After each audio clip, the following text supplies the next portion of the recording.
Click করুন অ্যাপের bell আইকনে আর সাবস্ক্রাইব করুন এবিপি আনন্দ। সব সময় থাকুন খবরে। যে আগামী 48 ঘন্টা কিন্তু রাজ্যে জাঁকিয়ে শীতের আমেজ বজায় থাকবে। বাকি সপ্তাহটা কেমন যাবে জানবো, সরাসরি কথা বলে নেবো। আমাদের সঙ্গে রয়েছেন আমাদের প্রতিনিধি সঞ্চন মিত্র।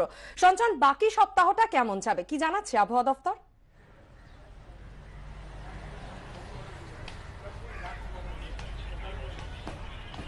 দেখো, গতকালকের পরে আজকেও কলকাতার সর্বনিম্ন তাপমাত্রা 15 ডিগ্রির ঘরে রয়েছে, অর্থাৎ 15.4, স্বাভাবিকের থেকে 3 ডিগ্রি কম।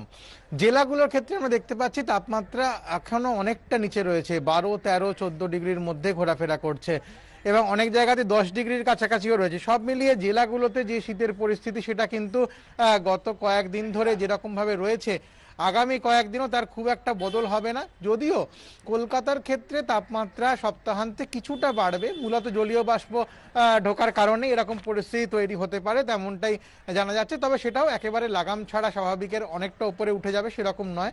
তাই শীতের যে আমেজ সেটা কিন্তু বজায় থাকবে। কলকাতা সহ গোটা রাজ্যেই সেরকম পরিস্থিতি তৈরি হয়ে রয়েছে। ধন্যবাদ সঞ্চন।